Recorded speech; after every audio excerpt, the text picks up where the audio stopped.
Hello friends, welcome to Shri commerce classes. मेरा नाम नीलेश रंजन है और आज हम एक नया चैप्टर स्टार्ट कर रहे हैं, अकाउंटिंग फॉर शेयर कैपिटल।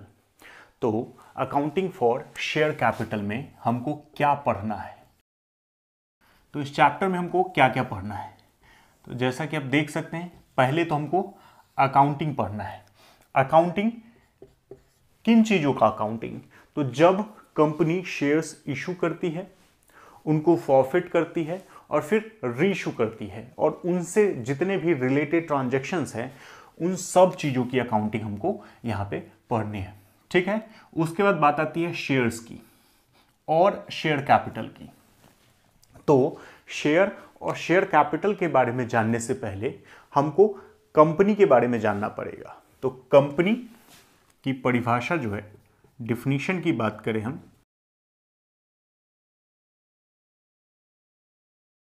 तो company is an artificial person created by law having separate identity with perpetual succession and a common seal. मतलब क्या हुआ? तो कंपनी एक कानून के द्वारा निर्मित कृत्रिम व्यक्ति है जिसकी एक अपनी अलग पहचान, अस्थायी अस्तित्व एवं सार्वमुद्रा होती है। ठीक है।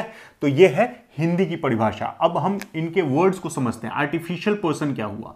तो आर्टिफिशियल पर्सन का मतलब हो गया कृत्रिम व्यक्ति जिसको इंसान ने बनाया है। ठीक है। क्रिएटेड बाय लॉ मतलब क्या है? कानून के द्वारा निर्मित होता है। ठीक है। उसके बाद हैविंग सेपरेट आइडेंटिटी मतलब क्या है? इसकी एक अपनी अलग पहचान होती है। कंपनी की पहचान उनके जो मालिक होते हैं, उनके जो डायरेक्टर्स होते हैं, मैनेजर्स होते हैं, उनसे अलग होती है। ठीक है। परपेचुअल सक्सेशन है।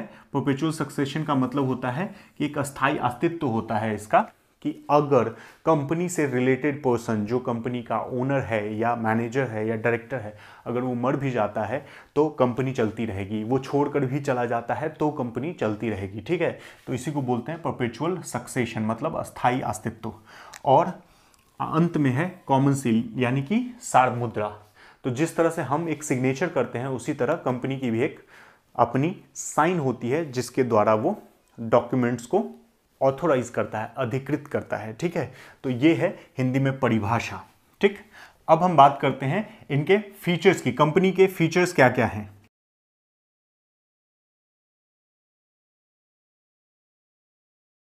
तो ये हैं इसके फीचर्स। सबसे पहला है क्रिएटेड बाय लॉ। मतलब क्या है कि इसका निर्माण कानून के द्वारा ही हो सकता है। इसका निर्माण पार्टनरशिप और प्रोप्राइटरशिप के तरह ऐसे ही नहीं किया जा सकता है। आपको पहले सरकार के पास अप्लाई करना पड़ेगा। सरकार जब इसको ऑथोराइज करेगी, यानी रजिस्टर करेगी अपने पास, तभी कंपनी का निर्माण हो सकता है। ठीक है।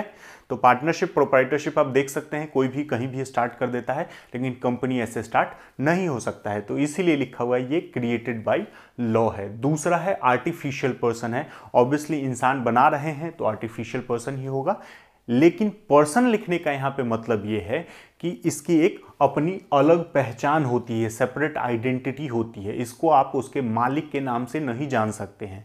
ठीक है।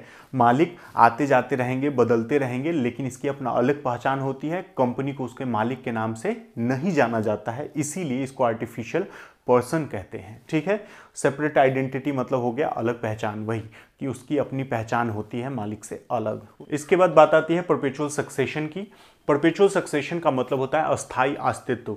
मतलब अगर कंपनी का मैनेजर, ओनर या कोई दूसरे महत्वपूर्ण व्यक्ति आते हैं या जाते हैं, या कोई मर जाता है, कोई छोड़ के चला जाता है, तो भी कंपनी पे कोई प्रभाव नहीं पड़ेगा। कंपनी पहले की तरह ही चलती रहेगी। ठीक है। इसी को बोलते हैं अस्थायी अस्तित्व। कंपनी के अस्तित्व पे कोई इफेक्ट नहीं पड़ता है। तो हमने देखा था कि पार्टनरशिप में हमको क्या करना पड़ा था।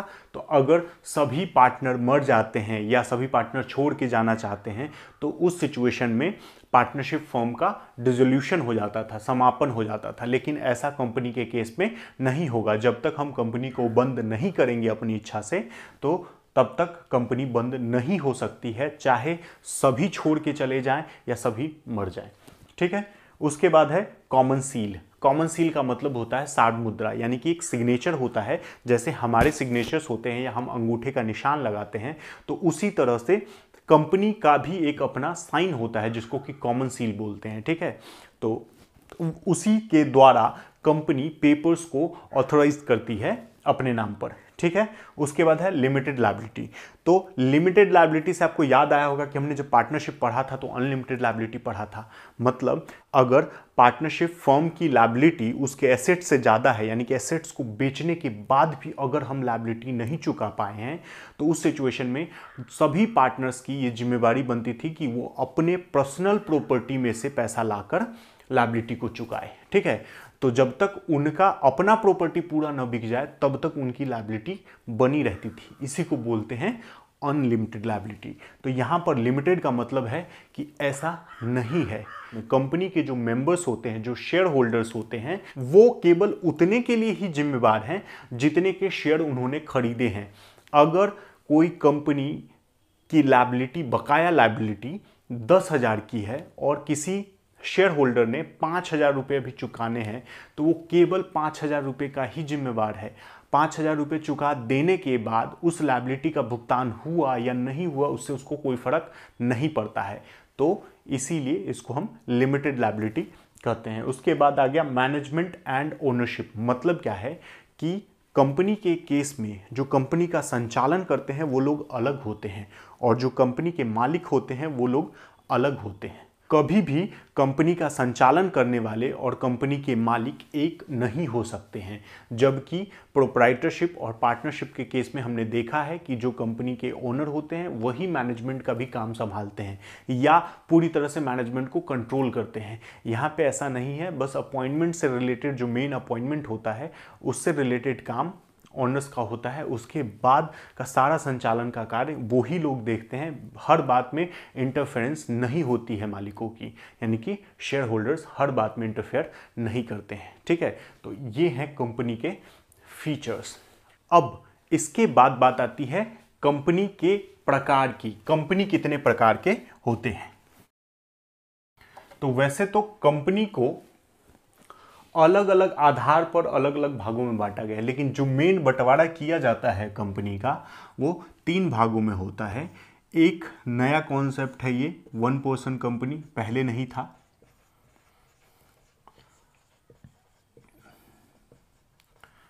दूसरा है प्राइवेट कंपनी और तीसरा है पब्लिक कंपनी। तो प्राइवेट कंपनी और तीसरा पब्लिक कंपनी। अब पब्लिक कंपनी में भी आगे कंपनी को 3 भागों में बांटा गया है। एक होता है लिमिटेड बाय शेयर्स, दूसरा होता है लिमिटेड बाय गारंटी और तीसरा होता है अनलिमिटेड लायबिलिटी।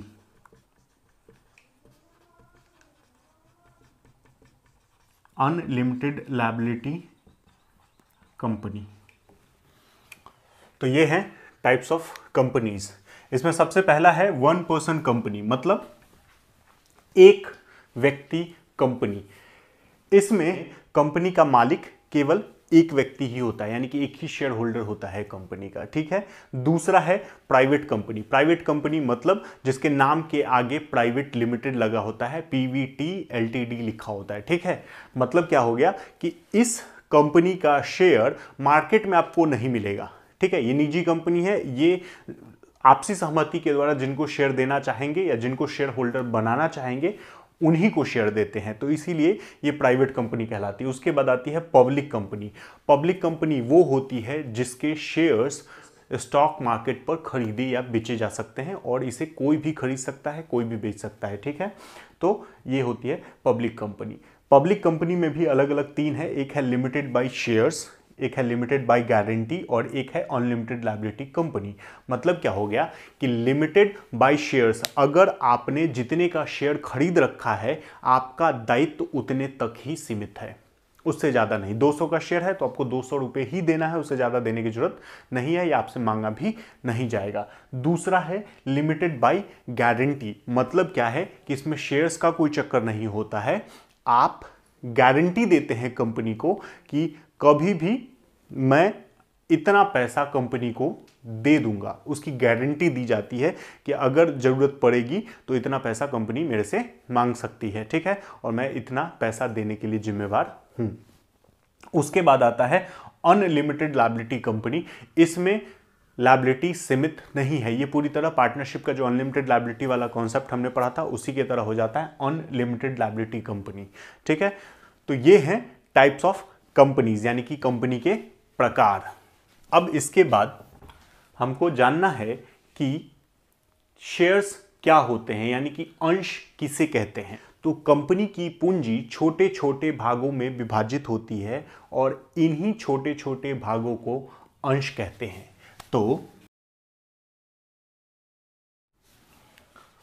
अब अगर कोई आदमी शेयर खरीद लेता है तो वो कंपनी का मालिक बन जाता है, चाहे छोटे ही भाग के लिए, लेकिन अगर वो शेयर खरीदता है तो वो कंपनी का मालिक कहलाता है, कंपनी का सदस्य कहलाता है। ठीक है, उसी को शेयर होल्डर बोलते हैं। तो capital of a company is divided into small parts which is called shares. अब ये शेयर आप खरीद सकते हैं, बेच सकते हैं स्टॉक मार्केट के थ्रू, तो ट्रांसफरेबल होते हैं, यानी कि हस्तांतरणीय होते हैं। अब मैंने आपको बताया कि कंपनी का जो शेयर होता है वो छोटे छोटे भागों में विभाजित होता है, और वो किसका भाग होता है, तो पूंजी का होता है। तो क्या होता है कि इन जितने भी शेयर्स हैं, छोटे छोटे भाग हैं, उन सब का ना एक मूल्य होता है, एक फिक्स मूल्य होता है जिसको हम नॉमिनल वैल्यू या फेस वैल्यू कहते हैं। तो शेयर की क्वांटिटी को जब आप शेयर के फेस वैल्यू से गुना करते हैं तो आपको निकल के आता है शेयर कैपिटल। मतलब क्या हो गया, शेयर कैपिटल बराबर number of shares into face value. ठीक है, तो इसको हम शेयर कैपिटल बोलते हैं, अंश पूंजी बोलते हैं, और इसी को बैलेंस शीट में दिखाया जाता है। वो हम आगे पढ़ेंगे कि इसमें से कौन सा अमाउंट बैलेंस शीट में दिखाया जाता है। इसमें भी बहुत सारी कैटेगरी आएगी, ठीक है, तो वो हम आगे देखेंगे।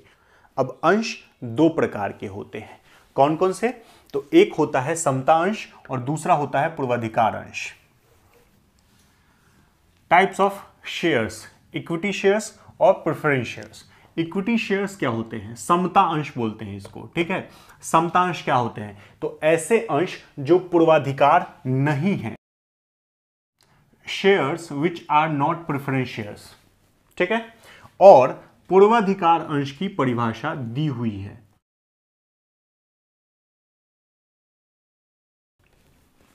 Preference shares are shares which have preferential right to receive dividend and capital at the time of liquidation of company। मतलब क्या हुआ कि ऐसे शेयर्स जिन्हें अपना लाभांश, हर साल लाभांश प्राप्त करने का पहला अधिकार है और समापन के समय पर पूंजी वापस प्राप्त करने का भी पहला अधिकार है, तो उनको हम प्रेफरेंशियल शेयर बोलते हैं। तो preference shares are shares which have preferential right to receive dividend and capital at the time of liquidation of company. अब इक्विटी शेयर की बात करें तो यहां पर लिखा हुआ share which are not preference share, तो इसकी परिभाषा दे दी और इसका कह दिया कि जो पूर्वाधिकार नहीं होंगे वो समतांश होंगे।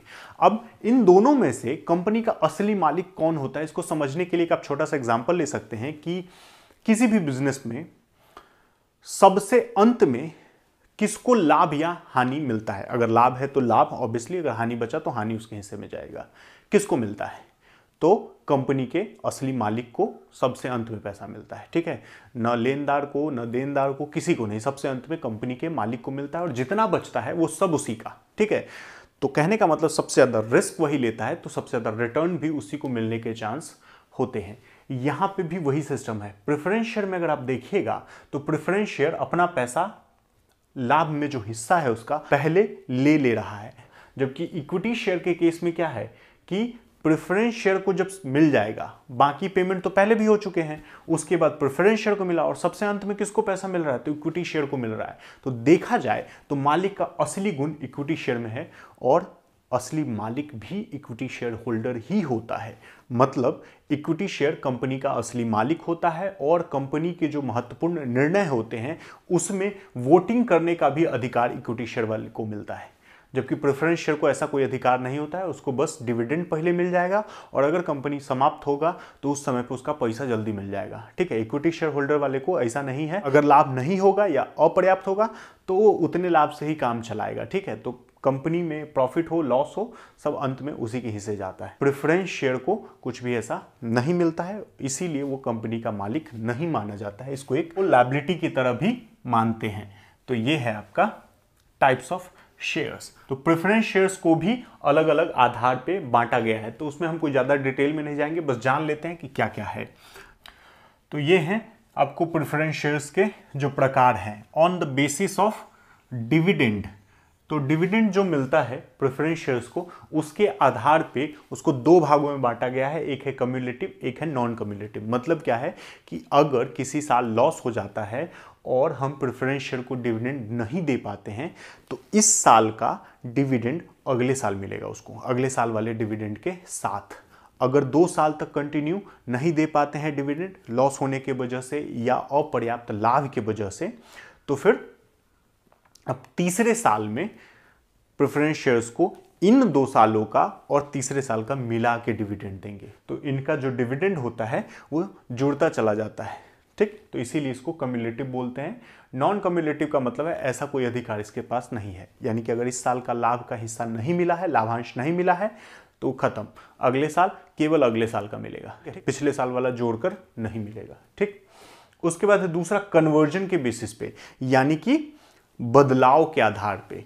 तो अगर प्रेफरेंस शेयर के पास अधिकार है कि वो खुद को इक्विटी शेयर में कन्वर्ट कर सकता है, अपने शेयर्स को इक्विटी शेयर्स में कन्वर्ट कर सकता है, तो उसको कन्वर्टेबल बोलेंगे। अगर नहीं कर सकता है तो नॉन कन्वर्टेबल बोलेंगे। उसके बाद है रिडम्पशन। रिडम्पशन का मतलब हो गया कि जब आप अपना पूंजी वापस प्राप्त करने का अधिकार रखते हैं तो उसको रिडीमेबल बोलेंगे, और अगर नहीं अधिकार है आपके पास ये तो इररिडीमेबल बोलेंगे। मतलब क्या हो गया कि आप कंपनी को शेयर पकड़ाएंगे और उससे कहेंगे कि मेरा पैसा दे दीजिए, कंपनी आपको पैसा दे देगा। इस तरह का अगर अधिकार आपके पास है तो उसको रिडीमेबल बोलते हैं, नहीं तो इररिडीमेबल, ठीक है। उसके बाद है पार्टिसिपेशन इन प्रॉफिट। अब क्या होता है, कभी कभी इक्विटी शेयर को प्रॉफिट में हिस्सा मिल जाता है, उसके बाद भी कुछ प्रॉफिट बचा होता है, तो एडिशनल प्रॉफिट या एक्स्ट्रा प्रॉफिट कह लीजिए, उसमें अगर प्रेफरेंस शेयर्स को ये राइट दिया गया है कि जो एडिशनल प्रॉफिट होंगे, एक्स्ट्रा प्रॉफिट होंगे, उसमें उसको हिस्सा पाने का अधिकार है, तो उसको पार्टिसिपेटिंग या नॉन पार्टिसिपेटिंग बोलेंगे। अगर प्राप्त करने का अधिकार नहीं है तो नॉन पार्टिसिपेटिंग। तो ये हैं आपके प्रेफरेंस शेयर्स के जो टाइप्स हैं, वो तो अलग अलग आधार पे हैं, सब में 2 ही हैं। अब इसके बाद बात आती है शेयर कैपिटल की। शेयर कैपिटल को भी अलग अलग टाइप से क्लासिफाई किया गया है, ठीक है। शेयर कैपिटल का क्लासिफिकेशन की बात कर लेते हैं। तो वर्गीकरण शेयर कैपिटल का कैसे किया गया है, तो सबसे पहला है इसमें ऑथोराइज्ड कैपिटल। अब ऑथोराइज्ड कैपिटल क्या होता है, तो कंपनी अपना रजिस्ट्रेशन करवाती है, और अपना जब रजिस्ट्रेशन करवाती है तो सरकार को और अपने जो बुक्स होते हैं, इसके जो इंपॉर्टेंट डॉक्यूमेंट्स होते हैं, एक डॉक्यूमेंट होता है मेमोरेंडम ऑफ एसोसिएशन, उसमें अपना मैक्सिमम कैपिटल दिखाती है कि मेरी कैपिटल इतनी होगी, ठीक है। तो कंपनी की जो मैक्सिमम कैपिटल है वही ऑथोराइज्ड कैपिटल होते हैं, और वो उसको सरकार को बताना होता है रजिस्ट्रेशन के टाइम पे। तो उसी पूंजी को हम ऑथोराइज्ड कैपिटल कहते हैं। इसको हम रजिस्टर्ड कैपिटल भी कहते हैं, इसलिए क्योंकि कंपनी अपना रजिस्ट्रेशन इसी कैपिटल के साथ करवाती है, ठीक। इसका नाम नॉमिनल कैपिटल भी बोला जाता है। तो एक तरह से देखा जाए तो इसके 2-3 नाम हो गए, एक ऑथोराइज्ड हो गया, एक रजिस्टर्ड कैपिटल हो गया, एक नॉमिनल कैपिटल हो गया, ठीक है। तो